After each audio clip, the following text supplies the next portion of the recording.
보석들과 현금 다발들과 또 권력층들의 집에 들어가서 어떤 집에서는 권총과 실탄을 훔쳐와 가지고 파출소에 신고도 하고 재벌집을 틀어서는 20~30%를 가난한 자에게 주었어.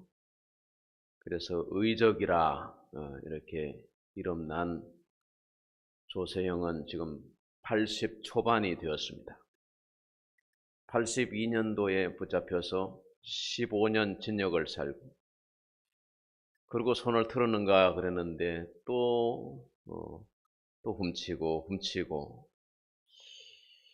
98년도에 출소해서 그 수영 생활을 하는 동안에 예수를 믿은 거예요, 이 사람이. 그래가지고 뭐 교계에서는 뭐 대단히 놀라웠습니다. 그리고 저 교도관들도 제가 좀 아는 분들이고, 그런데 막 얼마나 자랑스러운 겁니까? 뭐 대도가 회개하고 예수를 믿었으니까. 그리고 이제 모범수로 이렇게 석방이 되었습니다.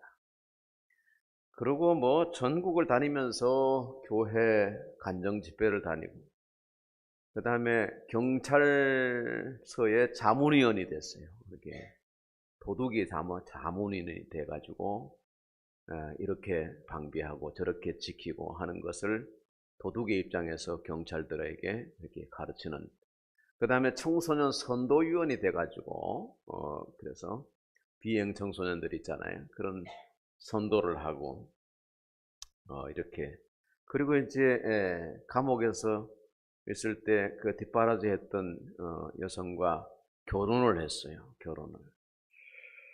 그리고 어디 속성 과정으로 목사가 됐어요. 뭐 중도 머리 깎으면 중이 되듯이 목사도 참 많아요. 목사도 그냥 어디 가서 비행기만 타고 갔다 와서 자기들끼리 안수를 준 그런 사람들도 있어요. 그래서 목사가 되기가 참 쉽고, 이 조세형 때문에 야, 이게 참 목사 되는 길을 좀 차단을 해야 되지 않나, 이런 얘기까지 나왔습니다만은, 그게 목사가 돼가지고 선교회를 만들어서 노숙자를 돕는데 일본을 간 거예요. 일본 노숙자를 돕는 그런 일을 하러 일본을 들락날락 하다가 일본의 도쿄의 시부야의 부잣집에 또 들어가서 또 훔쳐 나온 거예요. 또 그래가지고 한 3년 또 징역을 사는 중에 한국의 또 그 지인들이 단언서를 넣어가지고 또 조금 일찍이 석방이 되었습니다. 자, 이 사람이 그 후로도 도둑질로 구속된 것이 2013년, 2015년, 2016년, 2019년, 2022년, 최근에 2022년 용인에서 주택을 털다가 잡혀서 징역 1년 6개월 살았습니다. 선고대로라면 작년 8월 달에 출소를 했을 겁니다. 이 사람이 또 어느 집을 털까 아마 궁리를 할 건데 조심하시기 바랍니다. 1982년부터 평생을 15번, 17번 정도 감옥을 들락날락 한 사람입니다. 왜 그렇게밖에 살 수 없을까요? 예수를 믿었고 세례를 받았다면서요.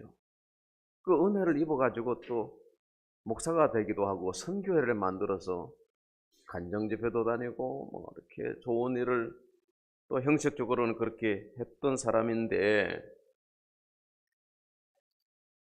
그러나 집으로 눌 남주나 이런 속담이 있듯이 달라지지 않은 것입니다. 세상에 나와서 자유하게 되면 또다시 그 영혼을 마귀에다가 팔고 옛 본성으로 돌아가는, 전에는 부잣집만 털었는데 이제는 뭐 서민집에 털고 몇만 원도 훔쳐서 나오고 잡범이 된 것입니다. 예수를 믿고 변화될까요? 어떤 사람은 예수를 믿고 정말 진정으로 변화돼. 근데 예수를 믿고 여전히 허울뿐인 그런 모습으로 살아가는 사람들이 참으로 많습니다. 은혜가 식어지면 안 됩니다. 우리 속에 성령의 불이 꺼졌어도 안 됩니다. 항상 하나님 앞에서 구원받은 믿음의 사람들답게 의롭게 살아갈 수 있게 되기를 축원합니다. 로마서는 우리가 예수 그리스도로 말미암아 구원을 받았다고 합니다. 신학적으로 이신칭이라고 그러죠. 칭이라고 하는 것은 의롭다고 인정한다는 뜻입니다. 실제로는 죄인인데 죄를 인정하지 않거나 사면해 주는 것을 말하죠. 대통령 특사, 죄가 있지만 형기를 채우기 전에 사면해 주는 거죠. 판사가 보호 관찰을 하거나 훈계를 하고 석방하는 일들도 있습니다. 뭐 그런 재량들이 있겠죠. 근데 하나님의 칭의는 우리가 죄인인데 우리의 행위에 따라서 의롭다 함을 주시는 것이 아니라 우리가 어떤 공을 베풀어서 우리가 선행을 하여서 의롭게 된 것이 아니라 2000년 전에 예수님이 갈보리의 십자가에 달리신 그 사건에 맞춰져서 있다는 겁니다. 그래서 하나님은 그 아들 예수 그리스도의 피 흘리심의 희생 제물로 말미암아 저와 여러분을 믿는 자들을 의롭다 하시는 줄로 믿습니다. 6절 말씀 보니까 우리가 아직 연약할 때에 기약대로 그리스도께서 경건하지 않은 자를 위하여 죽으셨다 이렇게 돼 있고, 8절 말씀에 보니까 우리가 아직 죄인 되었을 때에 그리스도께서 우리를 위하여 죽으심으로 하나님께서 우리에 대한 자기의 사랑을 확정하셨다 이렇게 기록하고 있습니다. 우리가 의롭게 되기 위해서 어떤 특별한 일을 하거나 특별한 공을 세워야 하는 것이 아니라는 것입니다. 예수님을 나의 주 나의 그리스도로 영접함으로 이미 의롭게 된 줄로 믿습니다. 그리스도가 우리를 위하여 이루어 놓으신 의는 완전한 의입니다. 그 의에 우리가 무슨 부족해서 어떤 의를 더하거나 우리가 선행을 하거나 이런 것으로 의롭게 되는 게 아니라 이미 의롭게 되었다고 하는 것입니다. 믿음으로 그 의를 받아들였기 때문에 우리가 죄인이지만 그리스도로 말미암아 의인이 되었다. 이것이 오늘 로마서 말씀입니다. 구원파 이단은 따라오면서 구원받았습니까? 이렇게 물어요. 구원받았죠? 이렇게 대답을 하면 언제 받았습니까? 근데 구원받은 건 사실인데 언제 받은 줄 잘 모르겠어요. 그렇게 생각의 틈을 그 여지를 가지고 이렇게 싹 들어오는 것이 이단들. 그래서 아니 그럼 생일은 언제십니까? 생일은 기억하는데 구원받은 건 모릅니까? 그러니까 헷갈리는 거예요. 내가 구원받았나? 그래서 구원에 새로운 뭔가 있는가 해서 혹하다가 미혹되는 것이죠.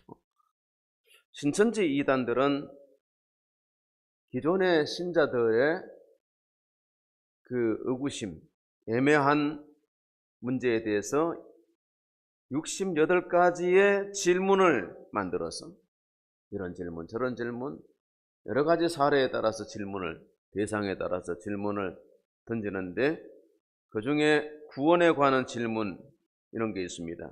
주의 이름을 부르는 자와 주의 뜻을 행하는 자 중에 누가 구원을 받습니까?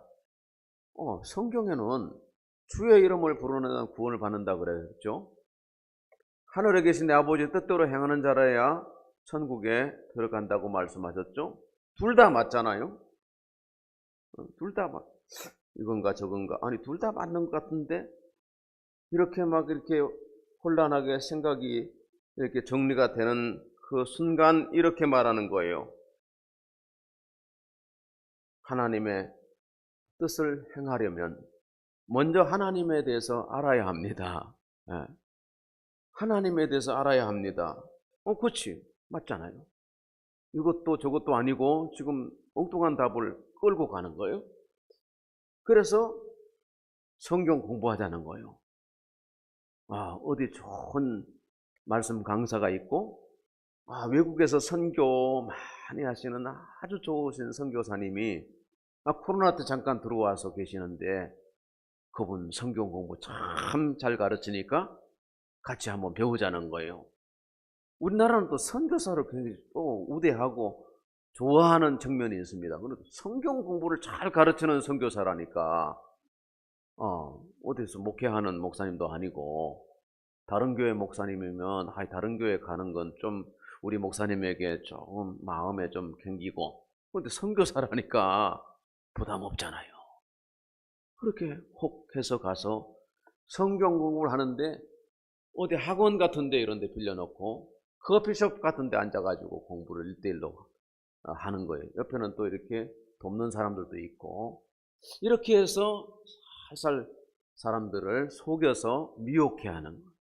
사단들은 그렇게 교묘하게 구원에 관해서 우리에게 침투해 들어온다는 것입니다. 그러므로 여러분, 구원에 대한 확실한 교리는 믿음으로 말미암아 우리가 의롭다함을 받았다는 것이고, 예수를 영접하여 우리가 구원을 받았다는 사실을 확실히 믿을 수 있기 바랍니다. 구원을 이미 여러분 받은 줄로 믿으면 아멘 합시다. 아멘, 아멘. 이 구원의 교리는 확실한 겁니다.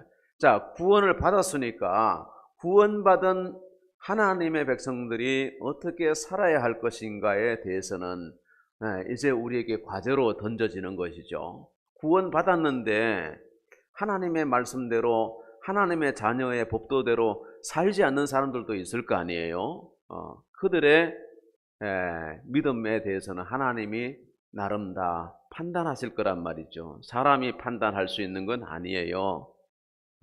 그런데 내가 믿고 구원받았으니까 하나님의 말씀대로, 하나님의 뜻대로 살아야 하는 것이죠. 그래서 성도에게 주어지는 과제가 있고, 성도는 성화와 영화의 과정으로 우리가 나아가야 하는 것입니다. 그래서 오늘 이 말씀은 하나님의 크신 은혜로 말미암아 구원받은 우리가 어떻게 살아야 하는가, 여기에 대해서 말씀하고 있습니다. 그 첫 번째가 하나님과 화평을 이루자는 겁니다. 하나님과의 샬롬입니다. 우리가 샬롬 그러잖아요. 이스라엘 백성들은 샬롬이 얼마나 중요한지 그들은 늘 인사가 샬롬, 샬롬 이렇게 인사를 합니다.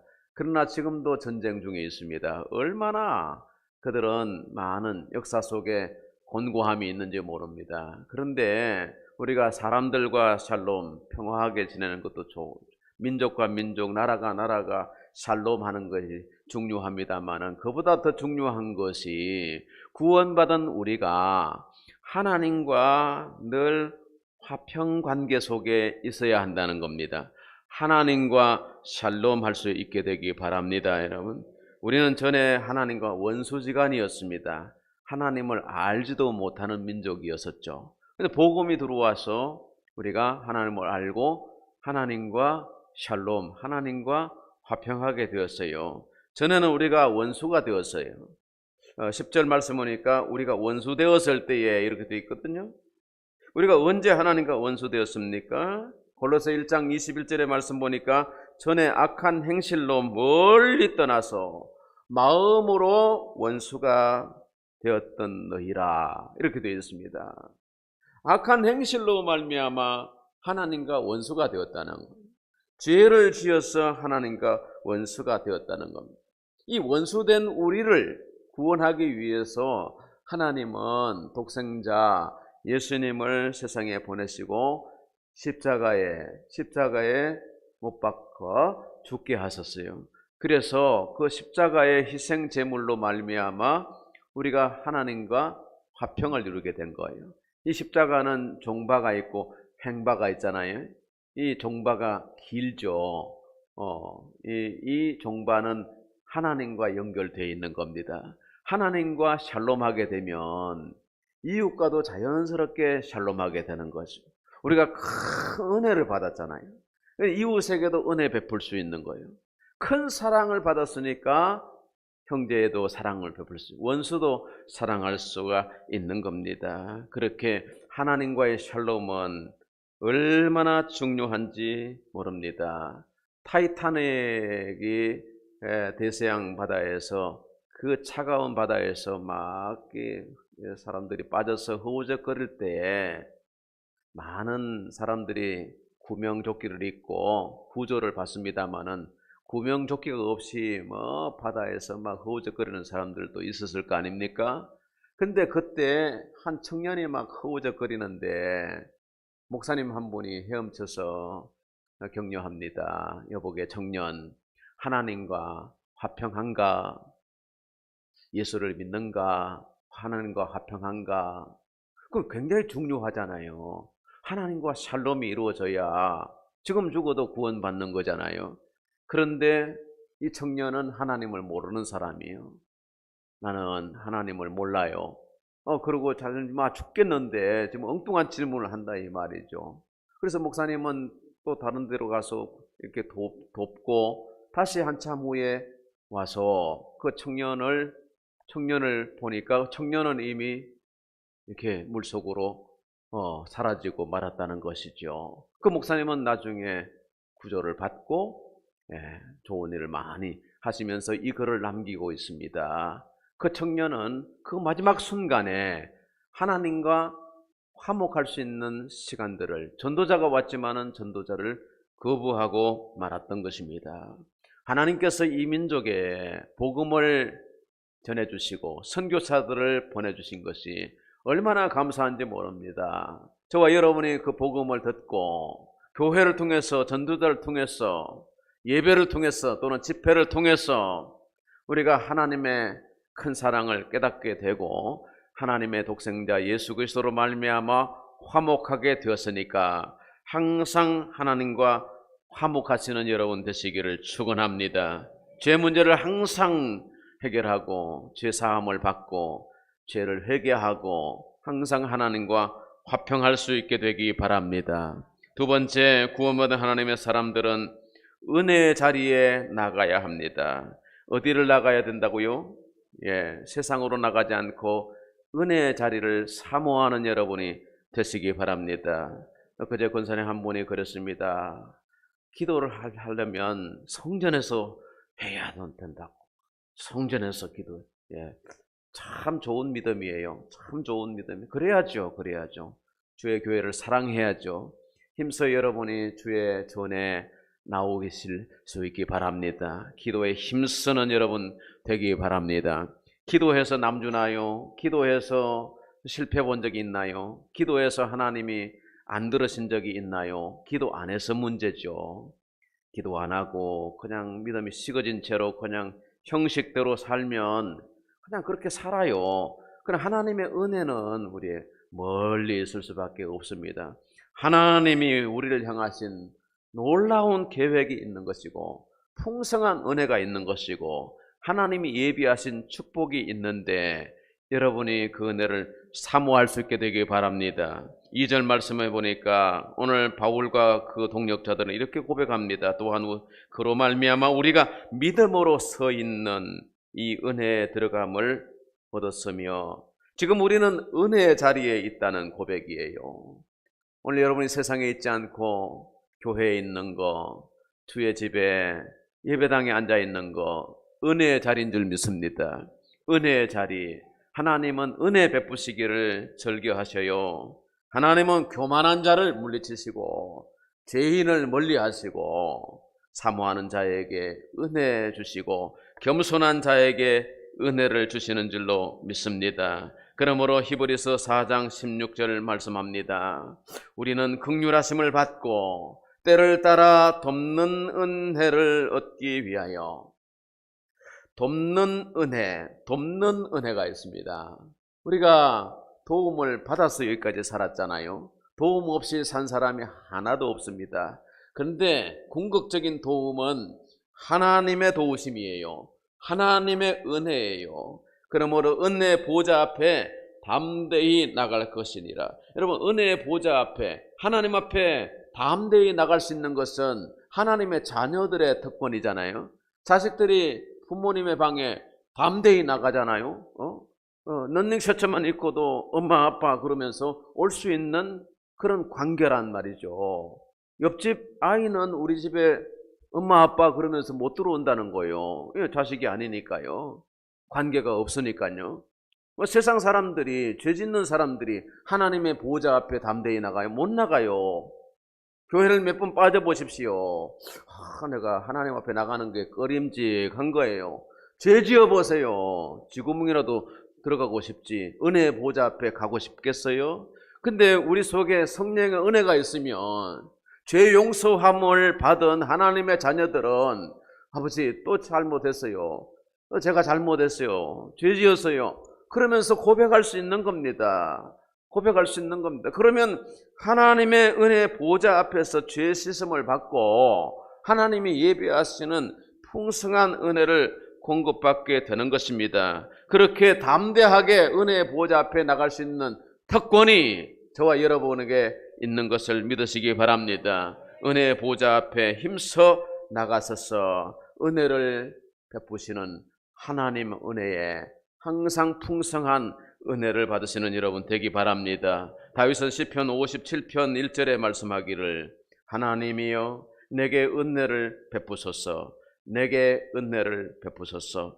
항상 그는 은혜 주시는 하나님을 바라보았다는, 하나님 앞에서 살았다는 겁니다. 따라서 하십니다. 하나님이여 내게 은혜를 베푸소서, 내게 은혜를 베푸소서.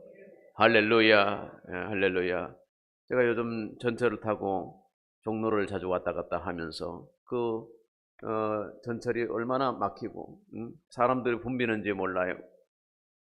근데 제가 자리를 딱 앉았더니 앞에 9명이 앉았고 앉은 사람이 7명이고 저쪽에도 그렇게 꽉 차 있는데 저도 휴대폰을 가지고 성경을 보고 있고 뭔가 사람들을 보니까 다 뭔가를 하고 있는 거예요. 휴대폰으로. 한 사람만 빼놓고 그 한 사람도 그냥 이렇게 눈 감고 있어요. 아무것도. 근데 뭘 하는가 이렇게 보니까 옆에는 강의 듣고 그 옆에는 고스톱 치고 있다요. 아니 아침에 출근하면서 그렇게 산만하면 그 영혼이 잘 되겠습니까? 마음이 평안하겠습니까? 평화가 먼 거예요. 먼 거예요. 다윗은 내게 은혜 베푸소서, 내게 은혜 베푸소서. 내가 아는 선배 목사님 한 분은 스티커를 하나 내게 줘요. 성령 충만, 은혜 충만, 성령 충만, 은혜 충만. 이 목사 어디를 가든지 나는 성령 충만, 은혜 충만. 전철 타도 성령 충만, 은혜 충만, 충만은. 목사님이 그렇게 하고 다니는데요. 항상 은혜의 보좌 앞에 있는 거예요. 성령 충만, 은혜 충만. 목사님 교회도 참 잘 지었고 목사님 목회도 참 평안하게 잘 하고 계셔요. 성령 충만, 은혜 충만 받으시기 바랍니다. 잡생각 할 수 있어요. 엉뚱한 것들을 붙들고 살 수 있어요. 근데 은혜를 붙들고 사는 거예요. 은혜의 보좌 앞에 항상 하나님 앞에 나가기를 힘쓰는 교회에 힘써 나오시고 기도에 힘쓰시고 여러분 하나님 앞에 경건과 묵상과 말씀을 읽는 것에 힘쓰셔서 항상 은혜 풍성하게 되기를 축복합니다. 그리하면 세 번째 소망을 이루게 되는 겁니다. 3절 4절에 보시죠. 다만 이뿐 아니라 우리가 환난 중에도 즐거워하나니 이는 환난은 인내는 연단은 소망을 이루는 줄 알미로다 했습니다. 바울은 우리가 환난 중에도 즐거워한다 그랬습니다. 환난을 만나면 보통 두려워하잖아요. 걱정하잖아요. 그런데 바울은 즐거워한다 그랬습니다. 감옥에 있을 때 빌립보 4장 4절에 내가 주 안에서 기뻐하라. 다시 말하는 기뻐하라. 너희 관용을 모든 사람에게 알게 하라. 주께서 가까우시니라. 항상 기뻐하라. 이렇게 권면하고 있습니다. 감옥에 있는데 뭐 기쁠까요? 근데 주 안에서는 기뻐할 수 있더라는 겁니다. 염려와 걱정과 근심과 두려움이 끝이 없이 파도처럼 밀려오는 세상에서 저희들이 살지 않습니까? 그러나 믿음을 가지면 주 안에 거하면 이 근심과 고난을 통해서 기도할 수 있고 지성소로 나갈 수 있고 하나님의 도우심을 얻게 되는 겁니다. 하나님의 계획과 하나님의 뜻을 깨달을 수 있는 것입니다. 그런 중에 우리가 하나님의 뜻을 이루어 드리게 되고 우리를 향하신 하나님의 소원들을 이루게 될 수 있는 겁니다. 그리고 하나님은 저와 여러분의 소원도 소망하는 것도 친히 이루어 주실 줄로 믿습니다. 사도 바울은 로마서 마지막 부분에서 내가 너희에게 가기를 원한다 그러면서 너희를 통해서 스페인 땅끝까지 가서 선교하기를 바라는 소망을 피력한 적이 있습니다. 지금 그는 소망하는 것이 예수 그리스도의 말씀을 땅끝까지 전파하는 거거든요. 그 소망은 결국 이루어지지 않았습니다만은 바울의 그 제자들을 통해서 그 당시에 땅끝이 어딥니까? 스페인 그 지브랄타 해협, 거기가 끝이라고, 땅끝이라고 믿고 있었습니다. 그 땅끝 선교도 바울의 제자들을 통해서 이루게 하시지 않습니까? 유럽 전역이 복음화되는 그런 역사가 하나님 은혜 가운데 나타나게 된 것을 볼 수가 있습니다. 저와 여러분의 소망이 무엇이겠습니까? 하나님이 우리를 향하신 소원이 무엇이겠습니까? 그 소원을 기도할 때 우리에게 말씀해 주시고 우리가 하나님의 은혜 보좌 앞에 나갈 때에 하나님의 뜻을 분별하게 되는 것입니다. 그래서 하나님의 뜻을 이루어 드리고 하나님은 우리 안에 있는 소원을 이루어셔서 우리 소망하는 모든 것이 이루어지는 놀라운 축복이 저와 여러분 가운데 임하게 되기를 주의 이름으로 축복합니다. 기도하겠습니다. 하나님 감사합니다. 우리 각자의 소원하는 것, 우리 모든 일상에 필요한 것들 공급해 주실 뿐만 아니라 기도하는 것을 이루어 주심을 감사드립니다. 하나님의 깊으신 뜻을 분별할 수 있는 지각과 성령의 지혜를 저희에게 베풀어 주시기 원합니다. 어렵게 되었으니 항상 우리가 하나님의 자녀의 권세를 가지고 살아가게 하시고 믿음으로 하나님을 기쁘시게 하는 권속들이 되게 하여 주시옵소서. 의롭게 되었으나 다시 죄짓는 자리에 나가지 않게 하여 주시고 늘 회개하고 정결케 되어서 하나님과 평화할 수 있는 우리 온 성도들이 되기를 예수님의 이름으로